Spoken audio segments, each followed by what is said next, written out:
I bid you good evening, friends. Once again, good evening, and welcome to our Interdependence Day observance on this beautifully mellow September day. As always, the committee, under the stewardship of Rose Broderick, Kate Holland, and Sandra Myers, has fashioned an exquisite program, punctuated by the melodic sounds of the Marywood Brass Ensemble and soon the Marywood Chamber Singers. These extraordinary women have used their heart beams of goodwill, inspiration, and humanity, one to the other, that interconnectedness, if you will, to sound the singular theme we celebrate tonight: interdependence. And so it is with us here in this space, you and I, heartbeams, and with our friends walking along Courthouse Square in Scranton out there tonight, heartbeams. And with our fellow Pennsylvanians and our fellow American brothers and sisters, heartbeams. And with all peoples of the world, heartbeams rippling out into the universe, rays of sorrow and of joy, triumph and tragedy. Do you not believe that that energy is felt by someone, somewhere? One cannot pluck a flower without troubling a star. Those, the words of Francis Thompson: pluck a flower, trouble a star. Beams of connection, interdependence. With that, I ask Reverend Mary Jane Hitt to offer a reflection for us this evening. Reverend?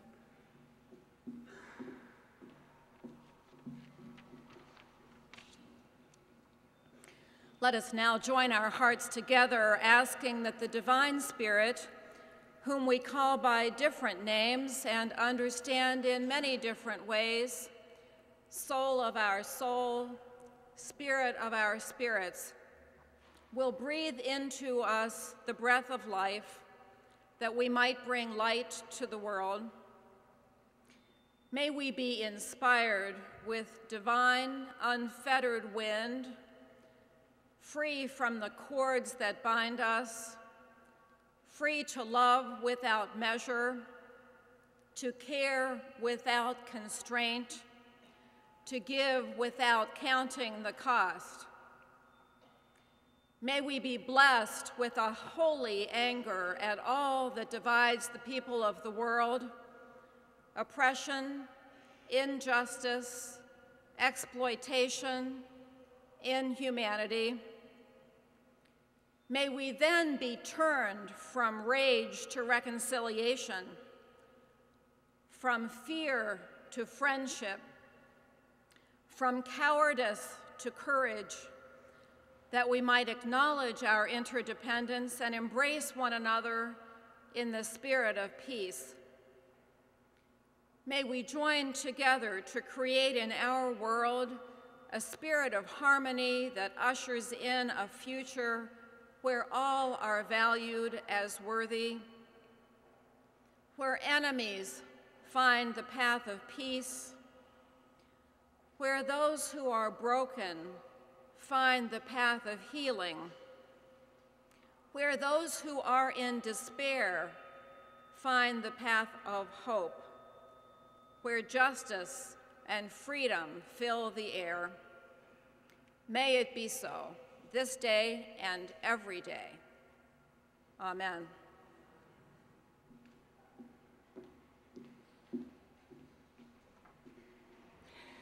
Sandra Myers is a senior fellow for international, civic, and cultural projects at the University of Scranton. She also serves as director of the Schimmel Forum.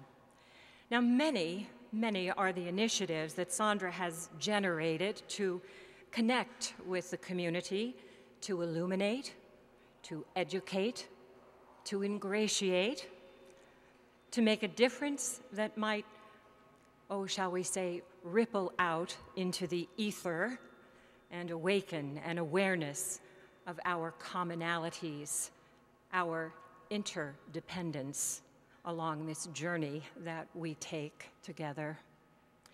And so I ask Sandra, co-founder of Interdependence Day, to take the baton. Sandra, the heart beams are now in your hands. Thank you.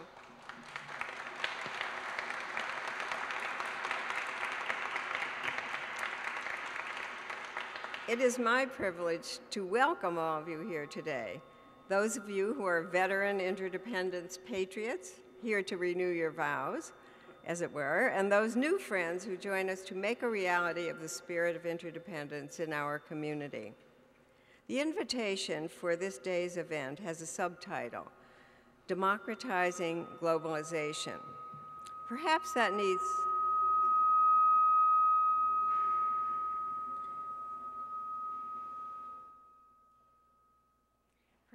needs explanation. Globalization used to be a neutral word. Can you hear me? But in the last 15 years, it has become a pejorative. It implies to many a worldwide unjust economic project in which gigantic corporations reap the benefits of profit without improving the lot of the poor. It implies to others a depersonalization of life, a lack of opportunity to be somebody in the larger scheme of things, because the larger scheme of things makes us all the size of molecules. A number of years ago, a distinguished young African-American playwright, Charles Gordon, wrote a Pulitzer Prize-winning play called No Place to Be Somebody. To many of us, the globalized world feels like no place to be somebody, a tragic commentary on life in the 21st century. Interdependence Day and the Interdependence Project are aimed at changing that commentary. We cannot dismiss or ignore globalization, but we can, by instilling and insisting upon the culture of interdependence, make virtue of that inevitability. We can, as we do today, reflect and act upon the civic implications of our interdependence, leading us to something quite old-fashioned and ordinary, but classical and revered because of its enduring value. And that is taking responsibility for the public good, treating others as we would have them treat us, thereby civilizing and democratizing globalization. In that context, I'm especially pleased and proud to announce two new partners of the Interdependence Project this year: the United Way of Lackawanna and Wayne counties and the United Nations Association of Northeastern Pennsylvania. Here we see the local and global character of the interdependence movement. They are not contradictory, they are complementary. And to reinforce the local aspect of it, we have as this year's Interdependence Award recipient, the head of United Neighborhood Centers, whom you'll hear more about later. In what started as a casual discussion I had with Gary Drapik, CEO of the United Way, some months ago, we forged the beginnings of a relationship that, with Gary's leadership, can evolve into a state and national connection between United Ways and the interdependence movement. It represents a real leap forward for a new movement like ours to join forces with an established community-wide institution.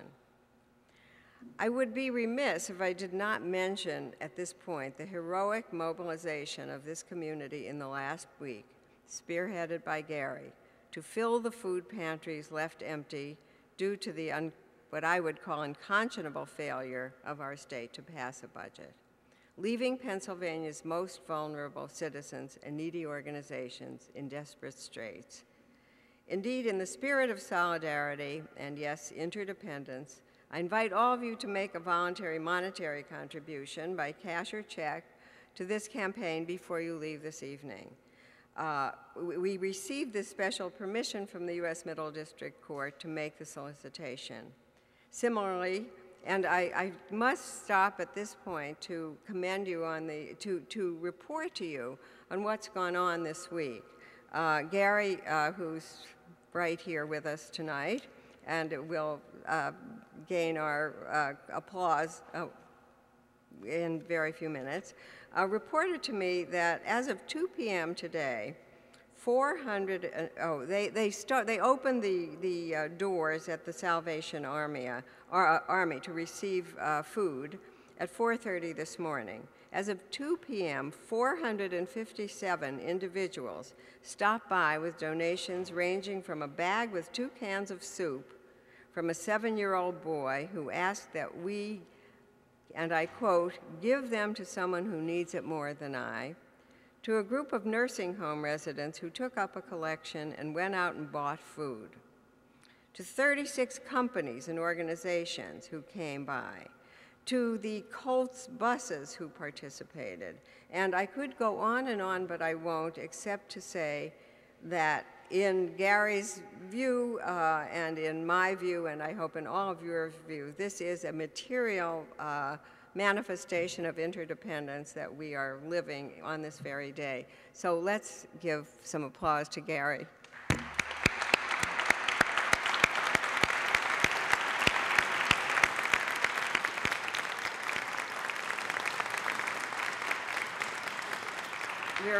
We're very proud of the association. We are now, and we'll hear more about this at another time, but we are very happy also to be in association with the United Nations Association of Northeastern Pennsylvania, which gives us more solid standing in the international arena. The enthusiastic support of both organizations speaks volumes about the universality of interdependence. Interdependence is local and global, environmental and political, scientific and religious. Interdependence is our reality.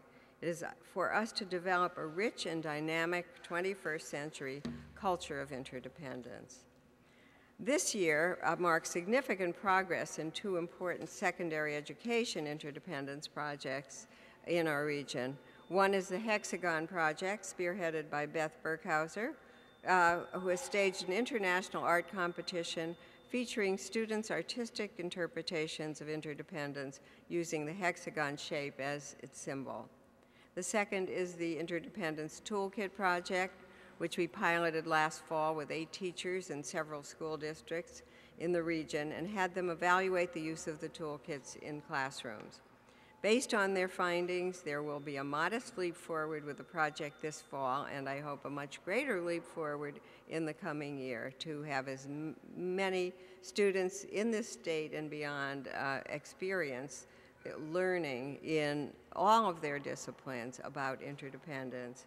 We continue to work with the higher ed institutions in the region, as well as the civic, cultural, and religious organizations to build this culture of interdependence. And thus we grow deliberately, persistently, and necessarily into a culture for our time and for the future. A culture that recognizes and celebrates diversity, dynamism, and the promise of a better tomorrow. And now, I'm happy to present a premiere of a film, a 6-minute film. I thought it was 3, but it's 6, but I know it will fly by. A new documentary film called Connected, A Declaration of Interdependence. It was produced by Tiffany Schlain, a prize-winning, impassioned, original documentary filmmaker from San Francisco.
began 14 billion years ago.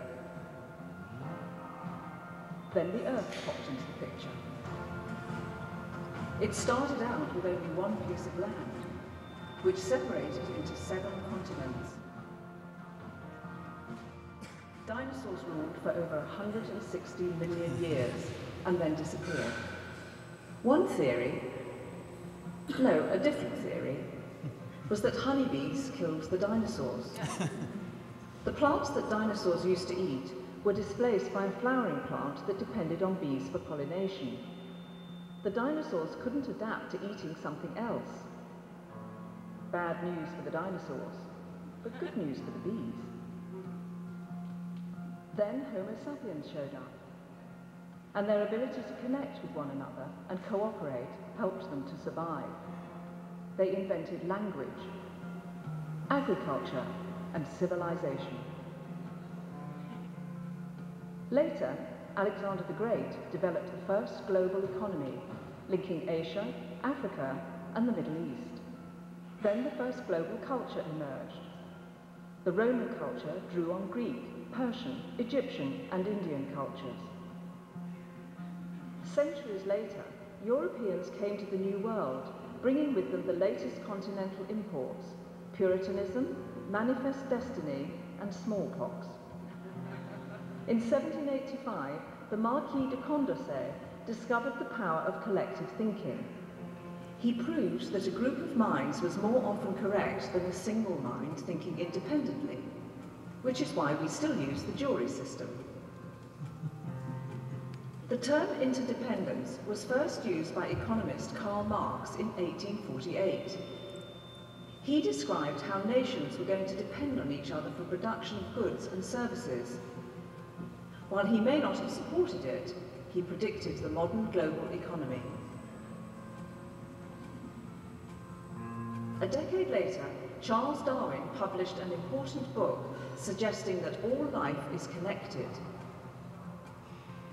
Not long after, chaos theory suggested that one small change can lead to massive consequences. For example, if a butterfly flaps its wings in Brazil, it could cause a chain reaction that results in a storm in Texas. Gandhi spoke about interdependence in describing the social nature of humanity. He said, while we strive to be self-sufficient, we need to recognize that we need one another to exist. Philosopher Will Durant wrote the first Declaration of Interdependence about how all people are equal, which he presented in Hollywood, of all places, with Betty Davis. A decade later, Martin Luther King Jr. wrote a letter from the Birmingham jail about interdependence, saying, "Injustice anywhere is a threat to justice everywhere. Whatever affects one directly affects all indirectly." Interdependence eventually became an official area of study under the name systems theory, which brought together a wide range of disciplines, including philosophy, physics, biology, sociology, political science, and economics. In 1967, psychologist Stanley Milgram gave students in the Midwest a letter meant for someone they didn't know, a Mr. Jacobs in Massachusetts. They were asked to forward it on to someone who might be more likely to know him. And that person would do the same, and so on and so on. The study showed that 2 total strangers were only separated by 6 degrees. Years later, a group of college students tried to do the same thing with a certain actor, linking him to other actors through films, and a new drinking game was born. In 1968, Apollo 8 sent pictures back to Earth showing the whole planet. This image, seen for the first time by many, helped popularize the Gaia hypothesis, which suggested that the planet was a single interdependent system of living organisms. In 1998, US Vice President Al Gore wrote a digital Declaration of Interdependence that proposed technology as a means to connect the world. In 2001, the principle of open source, where people collectively create and improve upon free software, was applied to the accumulation of information, creating Wikipedia, the largest collective body of knowledge in the world.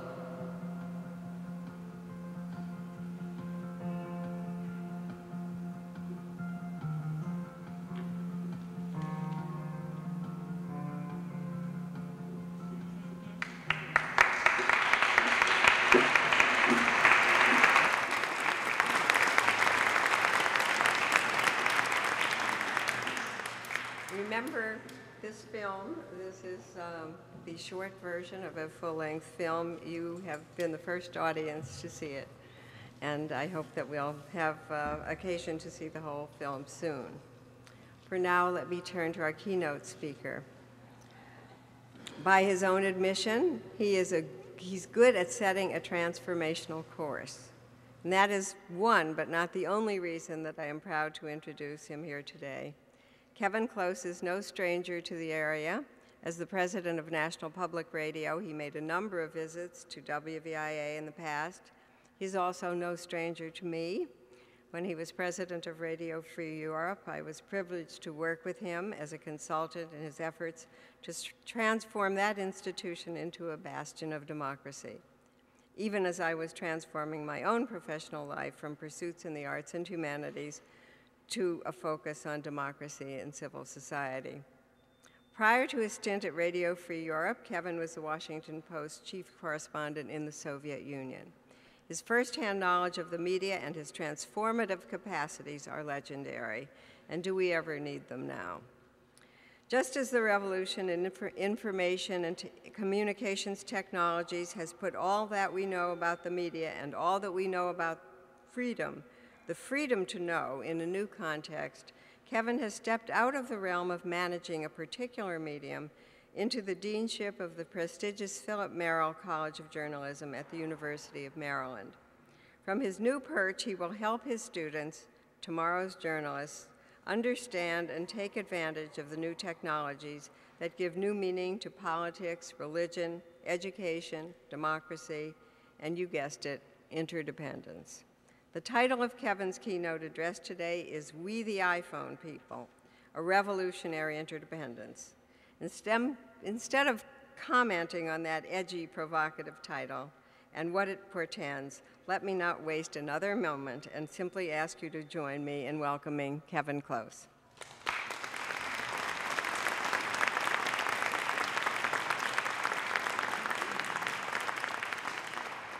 Thank you all.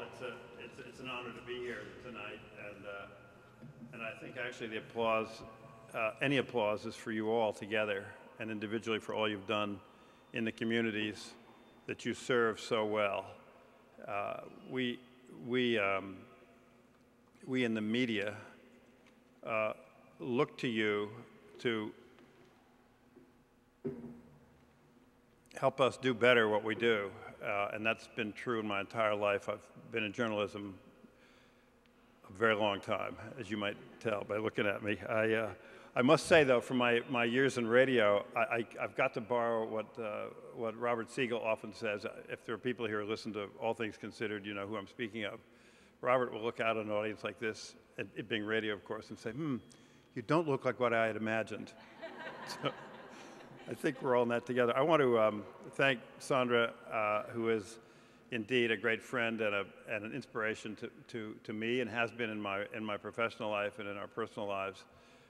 We've done a lot of talking together over many time zones and many different years. I must say there is Sandra's husband is here, Maury, whom you may know. I can't see where he is, but he's in the audience here somewhere, right back there. But also here tonight is somebody from my past as well.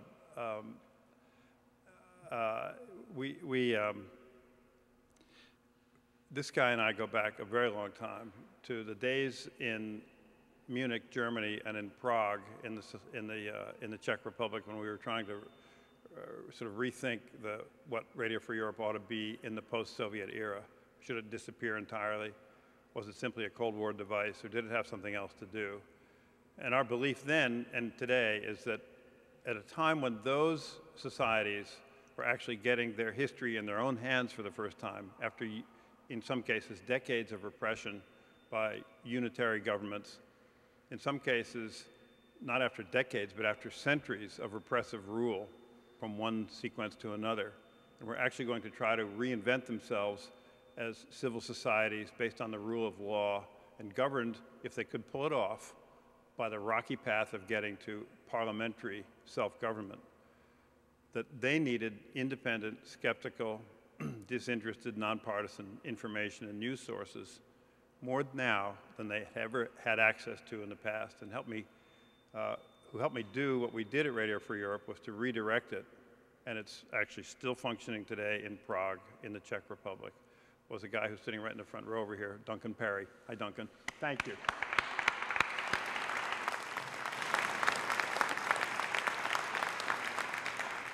You may know him in his most previous calling as he's just retired recently as he was dean of the graduate studies and extended education, continuing education at the University of Scranton, and is here and is now playing his guitar, his mandolin, I guess. What else? Your banjo, particularly in gatherings. So let's turn to the subject at hand, which is to speak of the power of interdependence and why it's so important today that it happen in community after community, at the community level in this nation of ours, when we are so challenged by so many complex and seemingly almost out of control issues over which we have no direct control, and they seem irrelevant to our intentions as a civil society. We're engaged in completing maybe one conflict in Iraq. We're in the middle of a very complicated conflict in Afghanistan. Our men and women are putting their lives on the line in very distant places there, and there are all kinds of interconnections around the world that seem much more complex to us today and more remote and also more, in some ways, more threatening than perhaps even in the bifurcated world of the old Cold War, when we could depend on who the enemy was or who the adversary was.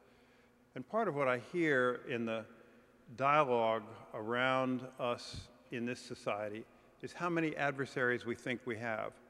But in fact, I believe powerfully that we're actually in a very different era that gives you all, dedicated to civil interdependence, it gives you tremendous power both to assist the media in doing a better job in reflecting the realities of the American community, its abiding virtues, and its independence, and also its recognition of its need to interdepend on each other in new ways. But also you can speak through the rising mass media that's actually an individualized, independent, and interactive media. And that's why we titled this brief conversation today, We the iPhone People. How many of us have cell phones with you or use them in your lives? How many have text phones or personal devices by which you can actually text easily? How many of us have on these things cameras or video, the capacity to capture video, to capture still photos, to capture audio, and to send it somewhere else? So guess what? Everybody who's got one of these things, and whether it's us or our kids or our nieces and nephews or the children of friends and the grandchildren of friends, they now have conferred upon them the power not only to record, but to connect in completely new ways. And we're already seeing in this revolutionary distribution of empowerment, we're seeing a change occurring. It's kind of sequential and it's experimental, but it's happening around the world. And it gives you all, not necessarily needing to hold a cell phone, but needing to understand that the ability to bear witness, which is crucial to a society, that is to say, one person seeing something or encountering something and taking it to somebody else, which sets up the first division of community and starts to create a dialogue among people of common witnessing, There are people around this world who are looking to you all to tell them how they can do things newly, how they can interdepend. So you're setting forth in a world where no longer are we left alone. We are transparent to the world. Every university, every college, many civic organizations, every civic government in this democracy of ours, almost every one of them has a website, has somebody they call a webmaster or webmistress who's populating that site, and who cares about it? I spoke to a gentleman here who's a graduate of the University of Kansas Journalism School some years back. His name is Joe Talamini. You may know him. He has a local blog. He just told me on the way in that he's got 949 readers to his blog, and many of them are outside the United States. So why are they looking at his blog? Is it because it's an interesting blog to read? I can't speak to that. We'll take his word for it. It is. But why are they abroad? Is it the diaspora of Americans who live overseas or former Americans who live overseas? I'm saying to you, no, it is not. I'm saying that people in Johannesburg and in Minsk in Belarus, a repressed society under the boot of a freely elected leader who turned out to be a despot and is still running that very small country. There are people there looking to us to set a standard for how a civil government, how a civil society, and how individuals in that society react with each other.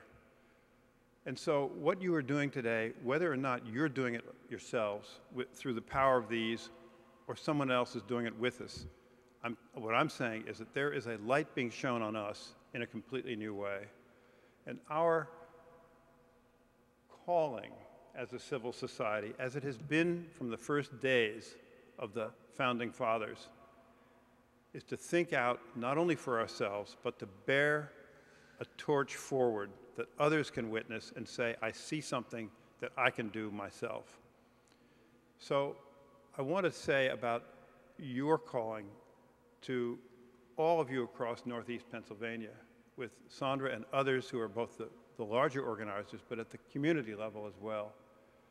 What you are doing right now, what you've done, for example, just in the past week, thinking about how to resupply the food kitchens, the soup kitchens, and the food supplies for those who don't have the wherewithal to take care of themselves, who simply don't have the money for it. There are people who are going to learn how you do that because you're doing it. And the bearing witness and the empowerment of this new age is going to give us not only new freedoms and new requirements to explain ourselves to each other, but also will give us tremendous power to connect beyond our own reach. And through that connection, to make common cause with people way across, not just the county, not just past the county borders or the city borders of Scranton, but across the world. I think that the power of these kinds of devices, which we barely understand because the transformation is so rapid and moves so quickly, we're just at the very beginnings of understanding it. But there are some threshold points that we already know about that have happened in the interconnected world of the digital age, which we're all part of. And it's not about our personal ages, it's about what's happening to our societies. If we step back about a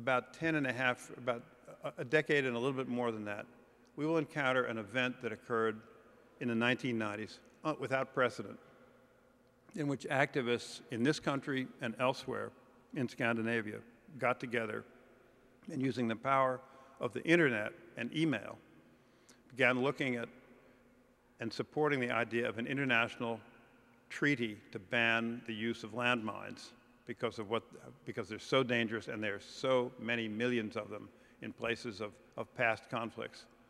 And they are so harmful and they do so much damage long after the conflict has either been quelled or has resolved itself. The International Landmine Treaty was essentially created by people using the internet. It moved around ministries of foreign affairs. It moved around a State Department, not very far from here. It moved around a lot of things to get common cause at a global level. Recently, in Iran, There was a major election, as we know. Iran is a very extremely complicated country with lots and lots of divisions within it.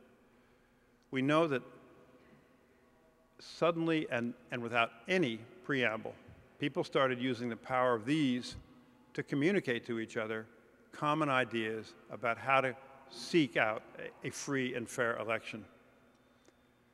My first week at the Merrill College was in April, a few months ago, and you will remember April and May and June. There was a lot of rain here in the Northeast, here in the East.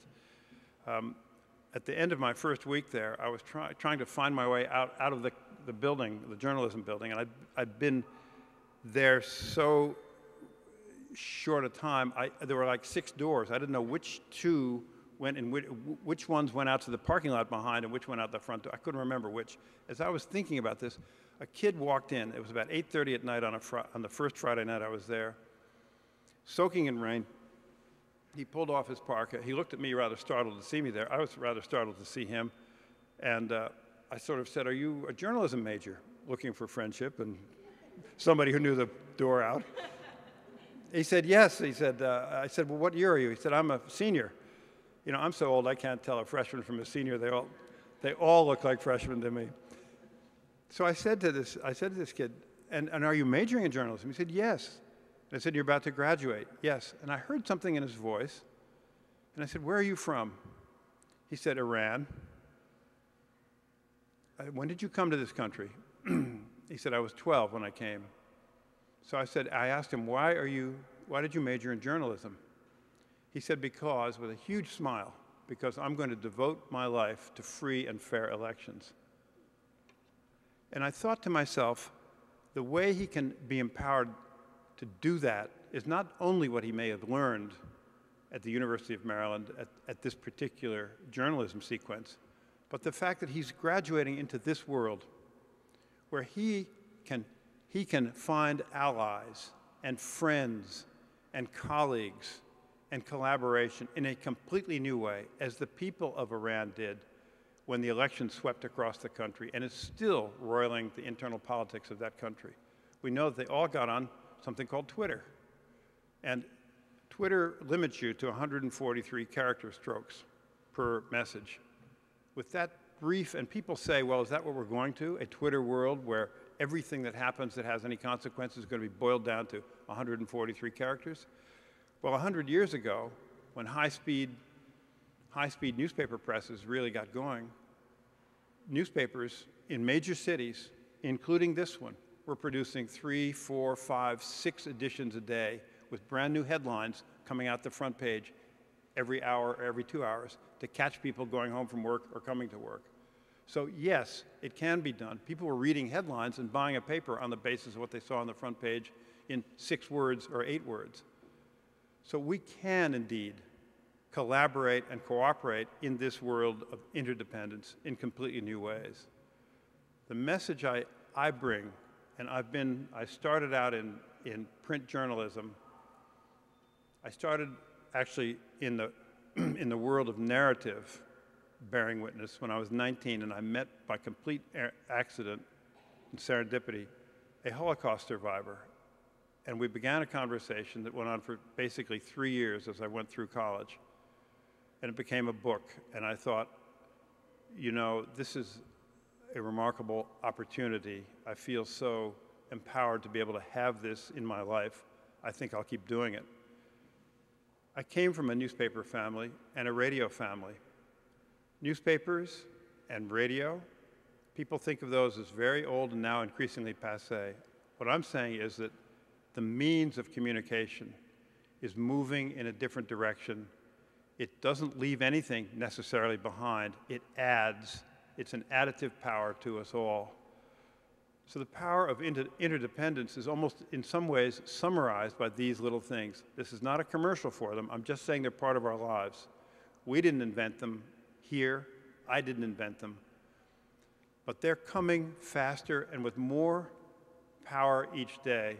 A few months ago, Eric Schmidt, who's the #3 person at Google, gave a talk in Washington, and he said, this was a talk to a bunch of journalists, and he said, you know, in the next essentially nanosecond in human existence, another 1.7 billion people will have cell phones.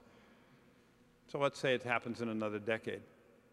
He postulated, these are people whose languages we have never heard, whose voices have never been heard beyond the reach of their communities or their neighborhoods or their immediate circle of friends. What will we learn from them, and what will we bring to them that they can't possibly know until we can communicate in this new way? So the world is a very lively place. It is a place of experimentation, but a place that will welcome examples of interdependence, such as you are doing right here and what we are celebrating, and you all are celebrating today and tonight. As a guest speaker, I must tell you, I bear you a message from the world around us, which says you are being welcomed in a completely new way. And the welcome will continue to spread, and the power to empower others to understand, to communicate with each other, and then to find a connection in a new way and to be inspired by your example is going to spread and spread and spread. You'll be faced with difficult questions from people you never met before. But you know what? You know the answers. The answers arise from your own commitment to make the society a better society day after day for those who both can participate with you and those who are disempowered from participating. The world will be watching, and the world is waiting, and the world applauds you. Thank you very much.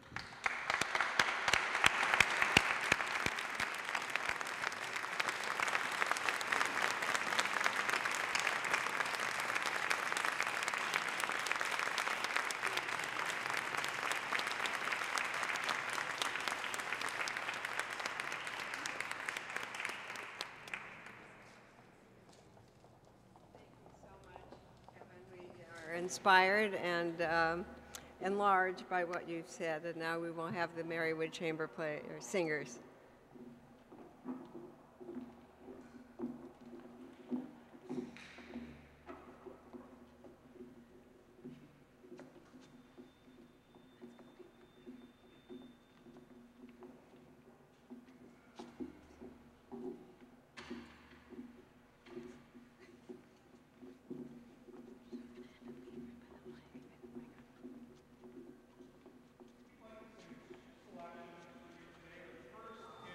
Classical piece by the contemporary British composer Richard Rodney Bennett, somebody who is better known for film scores actually than classical art music, film scores like Murder on the Orient Express, for example. This is his setting of the Gloria text from his Miss Gratis that he wrote in 1990.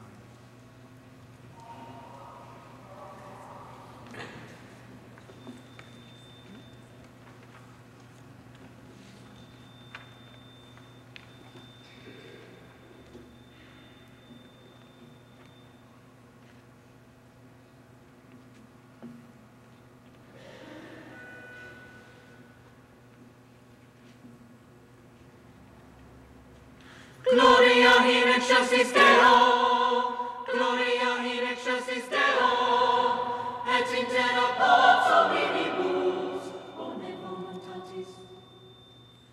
Laudamus te, benedicimus te, adoramus te, glorificamus te, gratias agimus tibi, pro optem magnam gloriam tua, Domine Deus, Rex Celestis, Deus Pater,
sanctus, tu solus Dominus, tu solus Altissimus, Iesu Christe,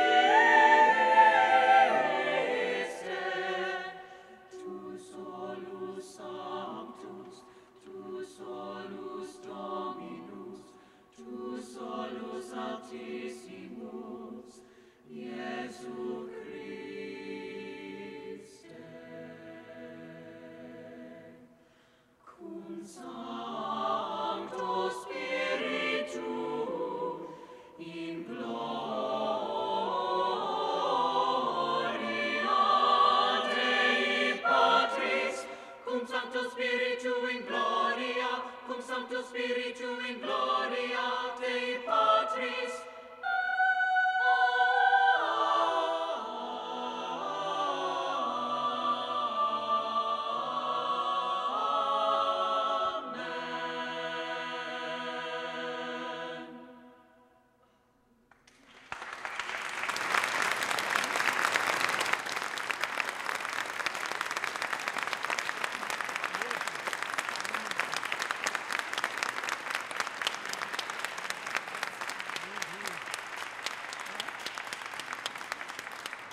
Ladies and gentlemen, that is the Marywood University Chamber Singers under the direction of Rick Hoffenberg.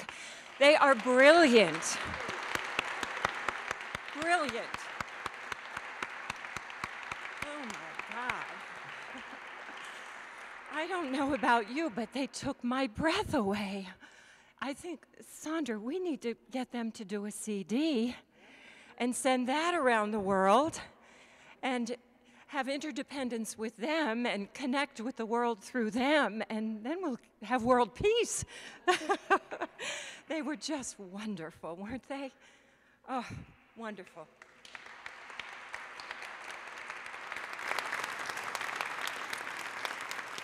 Just the perfect capper to Kevin's beautiful remarks. Thank you, Kevin. Ladies and gentlemen, Rose Broderick. She needs no introduction. Thank you very much.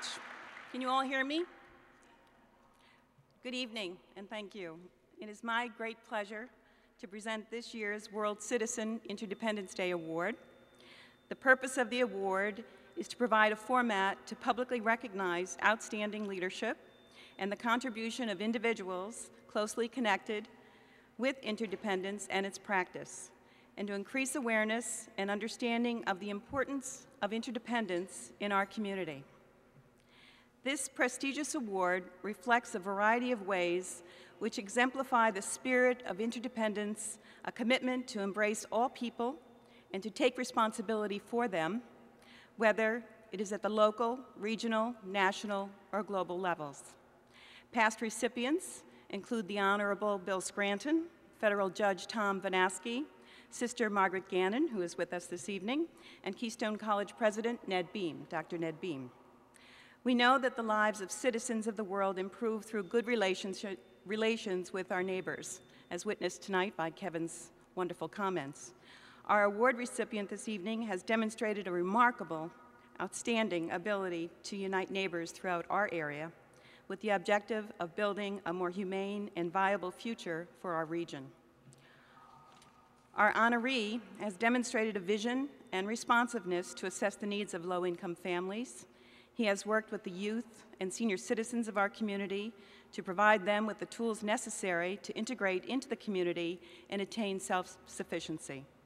Through his leadership, his organization, which I am proud to be a part, provides services and creates opportunities which empower individuals to build strong interdependent communities.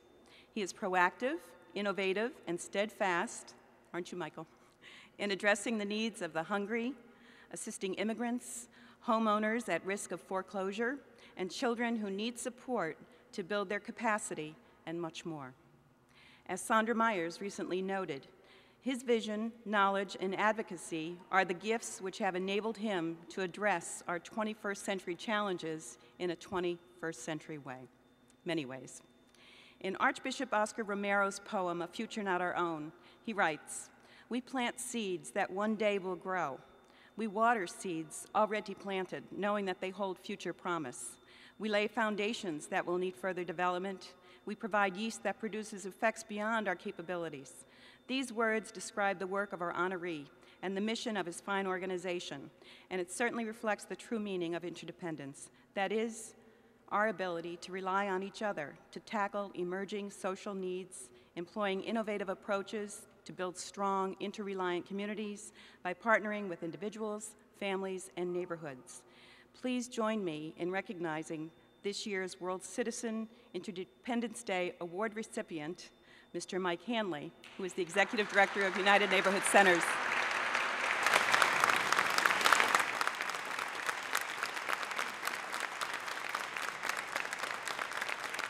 Deserve a standing ovation.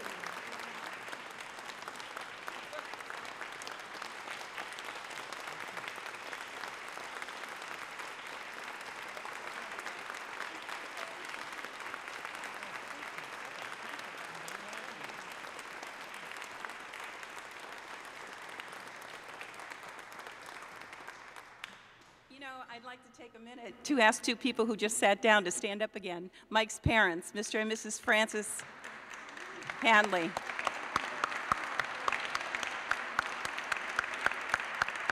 who are the parents of 8 children. Mike happens to be one of them, and I think all but one happens to be in the audience, so please stand and be recognized. Congratulations to all of you. And there's one other family here that I need to recognize, and that's Mike's other family, the staff and board of UNC. Please stand.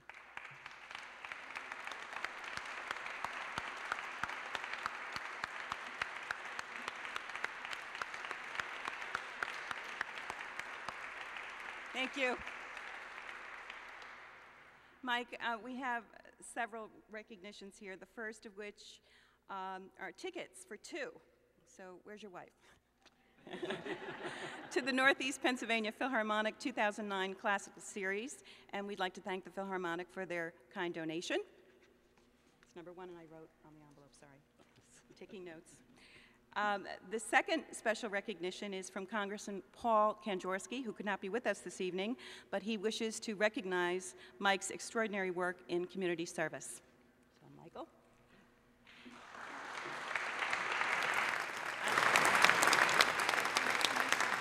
And the third recognition is our recognition, and we have a plaque here that states, we proudly present the Interdependence Day Award, World Citizens Award, to Mike Hanley in recognition of outstanding accomplishments and contributions in supporting interdependence and its practice and increasing awareness and understanding of the importance of interdependence in our community.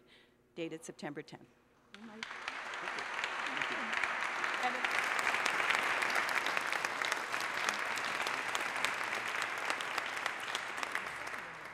That's all, folks. Wait for our Toastmaster. Yes. Well, I would just like to certainly start by thanking the committee. This is truly a touching and wonderful honor for all the work that many folks do at United Neighborhood Centers. That was really a mouthful, and certainly it's not something that I can do alone. I certainly won't talk long. I started my day at 4:30 with Gary and Nikki kicking off that food drive, and I think that is really an indication of the interdependence and the cooperation that we have in this community. As I travel across this country and interact with sister agencies and organizations, we really are a unique community. As I look around this room, I can count many, many folks who I have sat around the table with to look at community problems and to try and solve those problems in a cooperative way. And many communities are not blessed with that. So that certainly makes my job and the job of the folks at United Neighborhood Centers so much easier. But also I would like to finish by saying that in spite of all that work that we do together, in spite of all the cooperation that we do, we still need food drives.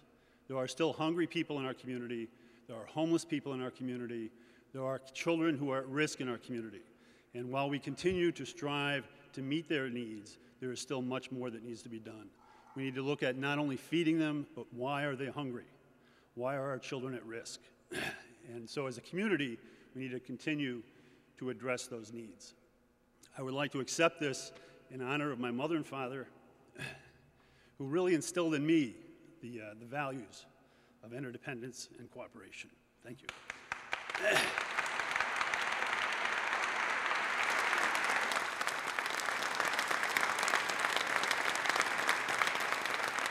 I would also like to thank my wife, Susan, who has been by my side for 35 years.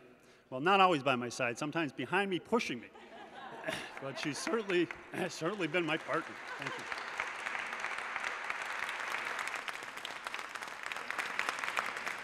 And finally, I'd like to honor all the women and men at United Neighborhood Centers that every day are working at the front lines, that are working with these families, these children, and these seniors who really need us. And they are the real heroes here tonight. They're the ones that make the work of United Neighborhood Centers real. And I want to thank all of you. Thank you.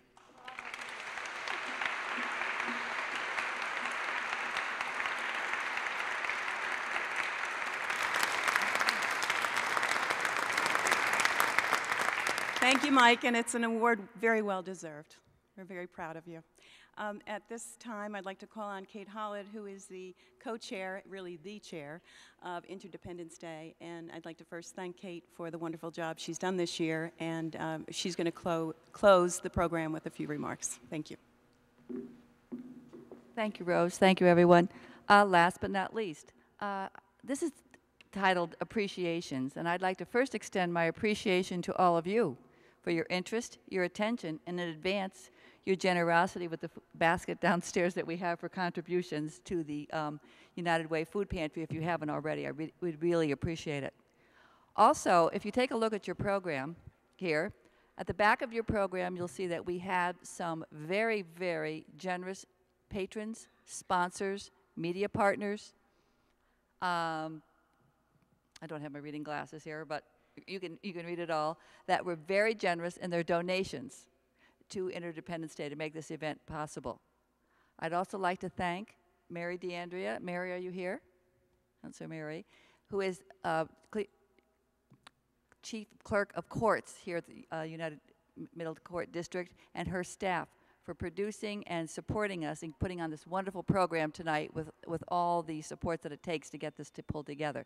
They not only did the invitations, they did the programs and donated to Interdependence Day. So I'd like to thank Mary and her staff. I'd like to thank, I don't know where Mary is, last but not least, Sandra Myers, as you know, who is the brains and the passion behind Interdependence Day. Without Sandra, we wouldn't be here, and every day and every year, we have to acknowledge that. Thank you, Sandra.